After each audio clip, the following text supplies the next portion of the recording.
These are a few of my favorite things.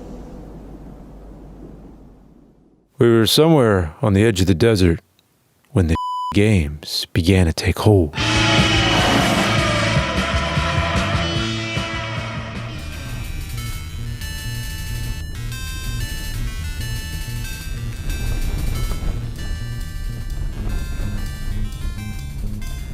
Wow, this game, man. As your attorney, I'm advising you play Shaq Fu on the Game Boy. No more of that talk or I'll put the leeches on, you understand? These games are making me lightheaded. Suddenly, there's a terrible roar all around us. And all I can see were bats from Castlevania, bats from Zelda, Ninja Gaiden, Alf, Home Alone, bats in every savage game conceivable by rat psychotics. Bats that camouflage, go up and down, sideways, all swooping and screeching around the car, and a voice was screaming, "Holy sweet were the damn bats in Top Gun?" Did you say something, man?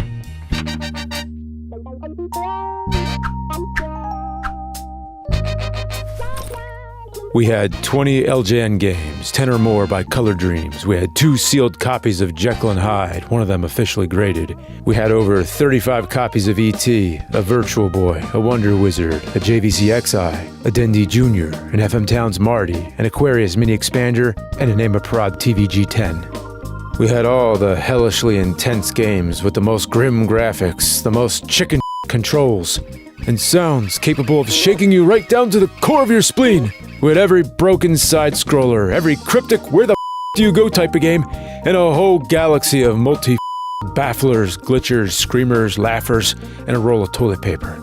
Also, Pat Contry's Guide to the SNES library. The only thing that really worried me was the R-Zone games. There is nothing in the world more helpless, irresponsible, and depraved than a man in the depths of an R-Zone binge. And I knew we'd get into that rotten pretty soon. Not that we needed all that, but once you get stuck playing these foul, wretched abominations, the tendency is to push it as far as you can. Move over, you Your turn to drive. Fine, you drive too slow, man. We gotta make it to Vegas. Time for the journal. It all started 24 hours ago. I was in my nerd lair, playing casino video games. Vegas Dream on NES and Vegas Stakes on SNES. Now, am I missing something here? What's the big idea with playing card games and table games on a video game cartridge when you could play them in real life instead, as long as you're legal age to go to a casino? Now, of course, if you were playing them in a casino, you'd be betting real money and chances are losing it. But are these games worth the money you'd be losing? Let's check it out. Vegas Dreams begins with a plane ride? Couldn't the game just start in the casino? Do we need to see how the character got there? Does his face have to be shrouded in total darkness like a creepy slasher villain? Did the walls have to be bright neon stripes? Could you imagine sitting on a plane, staring at that? Maybe Vegas Dream is a dream. Or maybe a drug-fueled nightmare. So, you have a choice of blackjack, roulette, slots, and keno. If you're already familiar with how those games are played, there's really not much else to say. The blackjack game is blackjack, and it functions fine on the NES, except the camera moves back and forth. It's nauseating. How hard would it have been to fit both your hand and the dealer's hand on the same screen? There's plenty of extra space. The slot machines are, well, slot machines. You just drop money in, pull the lever, and see what happens. Roulette I find to be the most fun because, as roulette goes, you have a lot more options on where to bet. In general, it does replicate some of that addictive feeling that comes with gambling. It's hard to stop when you have that hunch that the next bet could be the one that wins big. When you win, this game's kinda cool, but when you lose, it sucks. In an attempt to make the game a little more interesting, other characters will approach you and you're given a choice how to respond. For example, somebody spills a drink on your jacket and offers to take it to the cleaners. If you say yes, she steals your wallet, which is explained on the news. Okay, first of all, how much of an idiot would I have to be to leave my wallet inside my jacket that I give to a stranger? And second, how slow of a day in the news could it possibly be for that to be on the news? Well, let's see what 8 More Bits has to offer. Vegas Stakes on Super Nintendo is in the same vein. It begins with a group of people in a car. I don't really get the point, and all you hear is this strange, ominous car engine. It's rather unsettling. When you arrive in Vegas, you have a choice of which character to bring with you to the casinos. I'm sure there's some reason, but I haven't seen these characters interact very much. Especially Zach Morris from Saved by the Bell. Considering he's a teenager and all, he should probably stay in the hotel room. Anyway, let's talk about the casino games you can play. You can select blackjack, slots, roulette, craps, poker, or even exit the casino and go to a different one where you can play pretty much the same games, but with different dollar amounts. The graphics are much nicer than the NES version. In roulette, you actually see the wheel spin. In slots, the watermelon actually looks like a watermelon and not a severed crocodile. Just like in the NES version, you meet characters who might take your money. Wait a minute, is that Lance Hendrickson? Lance Hendrickson is telling me to bet on red? Should I trust him? It is Lance Hendrickson.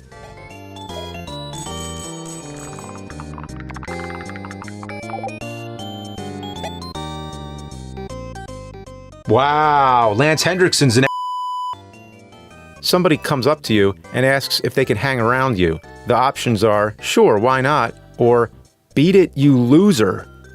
Damn. There's no option to dismiss the person politely? Might as well have off and witness your loved ones die in hell as their bloody remains get shoved up your by Satan as he tears your spine out through your while he... Okay, that's enough. I said sure, and then a while later, it says, you felt a bump when the loser walked past you. The loser. Because that's all they are, is a loser. Even the narration is rude. And then, of course, you get robbed. Everybody pickpockets here, left and right. I mean, don't casinos have security cameras everywhere? Well, because of this lame security, I quit! No, I don't. When you lose in poker, the winner says, one day I'll write a book on how to become a millionaire. I'll put you in the chapter called Sweet Losers. Wow! What a... And what's up with Johnny? One minute he looks like a normal guy, and then all of a sudden, his face twists into the damn Joker. Well, that's some freaky shit. Of course, there exist a ton more casino-themed video games. There's all those weird, unlicensed NES games from Panavision, like Hot Slots and Peekaboo Poker, which are nothing more than your regular casino games with occasional nudity thrown in. There's also Casino on Atari. Yeah. Yeah, that's some Stone Age right here. One of the better ones is Caesar's Palace, where you can actually walk around the casino. Yeah, kind of like an overly elaborate menu screen. What do you want to play next? Well, let's just walk on over. In the NES version, you could even go to the bathroom. A video game character that needs to go to the bathroom. Wow, I mean, it makes sense. Mario's got to be holding in some titanic turds by the time he gets through, but here finally comes a game that addresses this human bodily function. Otherwise, what am I going to explain about all these games? I mean, what am I going to go into all the rules of blackjack and just get all into it? I'll just sound like an instruction manual. So I really don't know how to review these games any further. So I'm sorry, I'm just at a loss here. As your attorney, here's what I think you need to do. In order to review these games properly, you're going to have to get into the right mindset. First, you're going to have to dress the part. Sunglasses, hat, Hawaiian shirt, just like Raoul Duke in Hunter S. Thompson's book, Fear and Loathing in Las Vegas. The book cover, based on the movie starring Johnny Depp, based on the book. We're going to arm ourselves to the teeth, get a convertible, a tape recorder, and all the games to harness that old school nerd anger. You're right. Covering these games in any traditional sense will be absurd. We gotta do it pure nerd journalism. Damn right. We gotta go to a place where we can see the real casino games, where we can smell the cigarettes and whiskey. We gotta go to Las Vegas. The Shaq Fu game is ass, man. Chill out, man. Play this. What's this? Retro Duo Portable. Plays Nintendo and Super Nintendo games on the go. We can't play this. This is Donkey Kong Country. Right. Bad games. Here. Take one dose of this. Roadrunner's Death Valley Rally. I love the Roadrunner cartoons. It looks beautiful, man. Colorful graphics, fast speed action, faithful to the cartoons, even has the coyote falling animation. How long do I have before I start flipping out? It'll be a miracle if you make it much longer. At first, the game seemed great. You just let that coyote chase you. He will follow. Seems simple, but then the benevolent bull reared its ugly head to say, "Pleased to meet you. Hope you guessed my name." What is this load of muck? In only a few minutes, the game changes from a fun, fast-paced speedrunner to a slippery platformer and where the do you go game. Your speed is either fully running or standing still, two-gear diarrhea. You must repeatedly tap the D-pad to maintain a medium, non-hazardous speed. I just want to run. I'm the Roadrunner, damn it! Why are there all these platforms in the desert anyway? These controls are shattered, man. You must move as slowly as possible. Oh, man. I need the momentum to get up the hill. Sweet! Go back! Get up there! Hop up! Like a bunny! I'm stuck in a valley. Come on, come on. What the This drags the sauce to the back of the brain.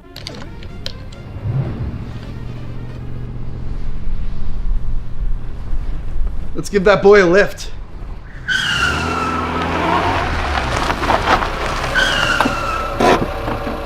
Hey, thanks for the ride.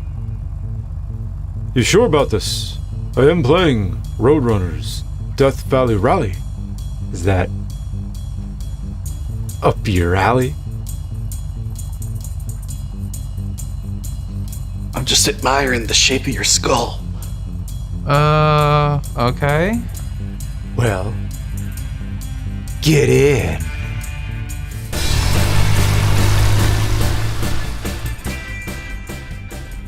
How long could we maintain, I wondered, before one of us starts raving at this poor guy about lousy game mechanics, bats, and Medusa heads coming down the car? No point. The poor will see him soon enough. You want to play a Tiger Electronic handheld game? No. How about a Gamecom? Huh? Never mind. Now listen, this is an extremely dangerous assignment. You know the Roadrunner, right? Sure? He runs fast. That's his thing. But not in this game. Instead, you have to bounce on trampolines to make it to the ledge. And one bounce is never enough. How can you make a game based on a character who runs when all you do is bounce on trampolines and hop on platforms? Imagine if Sonic never had the chance to run. These dingbat game designers are abusing a beloved character and humping the American dream. Do you understand me? He said he understood, but I could tell he didn't. Is he okay to drive? Never mind him. Now pay attention. If you touch a bush, it hurts you, but you can run through a cactus unharmed. Explain that to me! God almighty!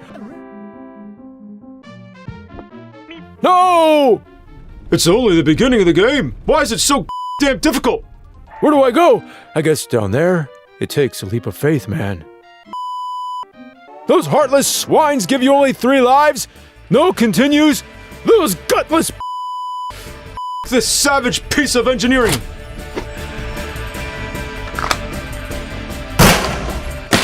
Oh God! Hey man, you scared off Spider-Man. Holy That was Spider-Man?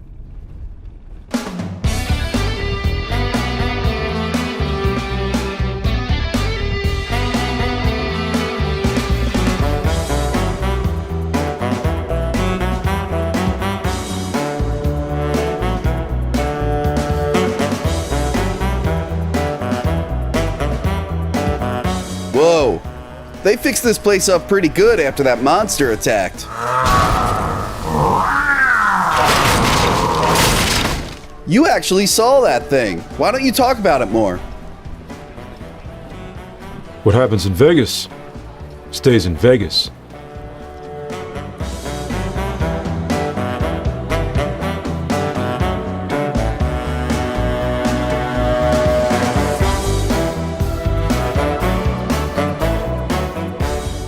The effects of the games were kicking in, making us behave like the guy in Dark Castle.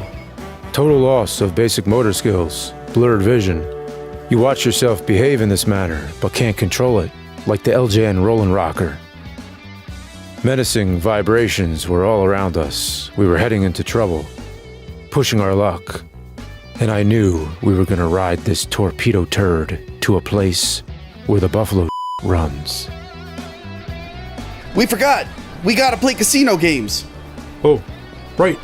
Let's try Caesar's Palace. The 16-bit graphics take it a step further than its 8-bit predecessor. I feel more now like I'm actually walking in a casino. This must be what it's like in Caesar's Palace. It's the closest you can get. Or you could just go to Caesar's Palace.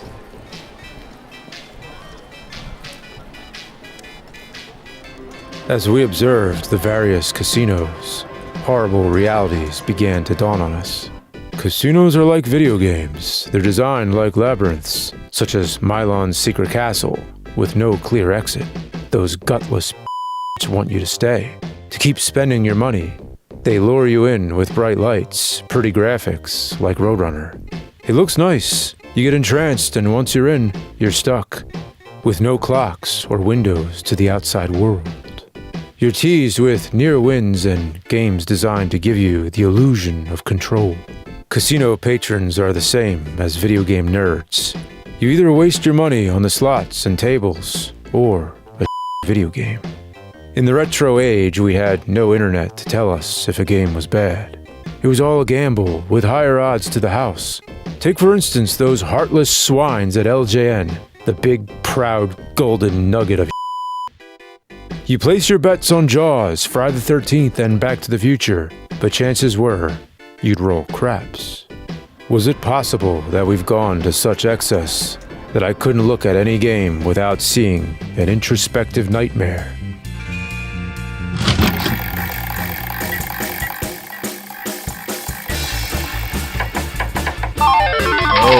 Yummy, baby, whatever. I'm mad right now. Handle Go the away. responsibility I'm of caring for me. I was surrounded by seamen, and somebody was giving booze to these damn things.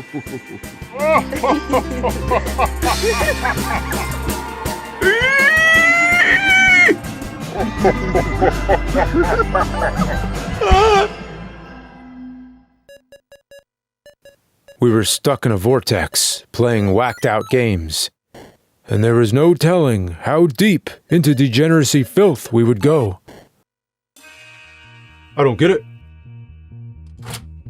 What is Pac-Kong? Is it Pac-Man, Donkey Kong, King Kong, or Transformers?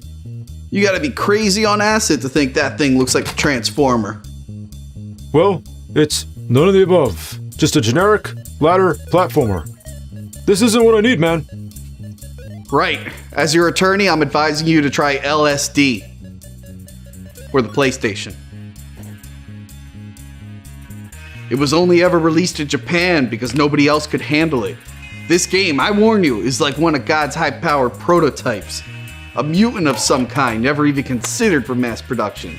So only play a little bit of it, okay?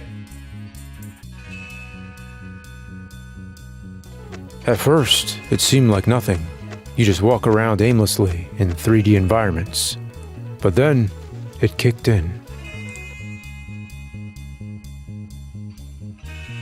It was a fantastic spectacle. It was the type of game that short-circuits your brain and grounds it for the longest time possible. Have we deteriorated to the level of dumb beasts? Old elephants limp off to the hills to die. Gamers go to Jekyll and Hyde. But to play something like this defies all reason.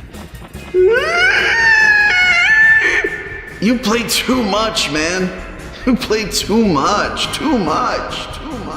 Don't you come near me! It's a game that only attracts a very specific breed. There's no goal except to walk around and explore for hours. Then occasionally, a full motion video plays. A kid eating? It's a game too weird to exist, but too rare to die. And certainly impossible to review. Because there's absolutely nothing to explain. The game crept up my spine like the first rising vibe of an acid frenzy. My medulla closed itself off from the signals it was getting from the frontal lobes, as the middle brain was desperately trying to put a different interpretation of the scene before me.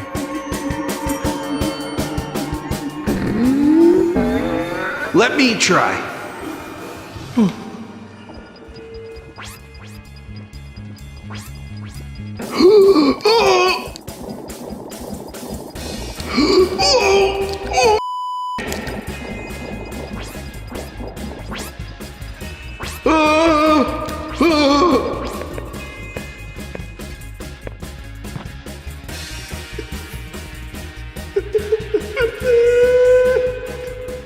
It was a hellbroth of bizarre visuals sprayed with every grim detail besides two Smurfs a polar bear. It was unfit for mortal eyes. I was now on a survival trip, heading straight into catatonic despair and manic overload.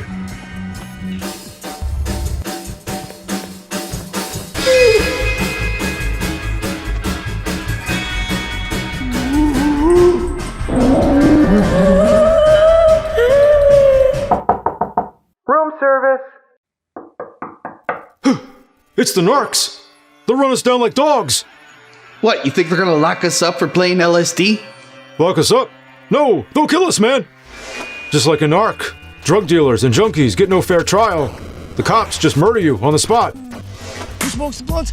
We smoke the blunts. Rolling blunts and smoking. Make my day. It's all a trick. You're a narcotics agent, I knew it! Get a grip, man. You pig. Get a grip.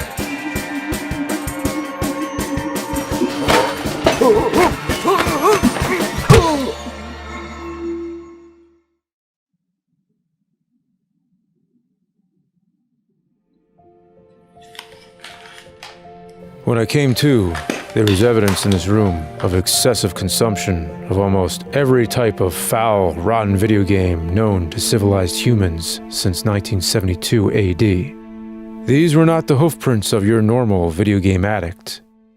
This was that of a world-class seeker. What have we degraded to?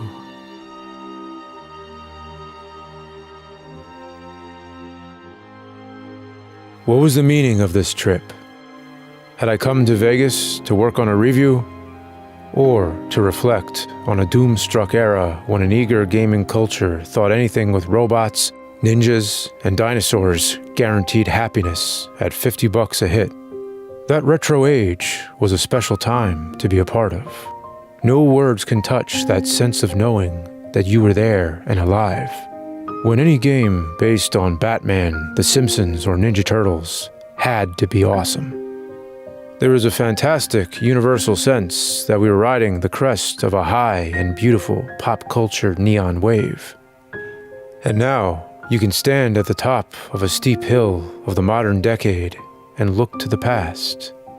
And with the right kind of eyes, you can see that place where the wave broke and rolled back, leaving behind a failed generation of seekers. But I now look to the light at the end of the tunnel. There is only one road back to the past. Interstate, just a flat-out high-speed burn over dead skunks and road turds. Then onto the disenchanted freeway, straight into frantic oblivion. Safety, obscurity. Just another nerd in the nerd kingdom.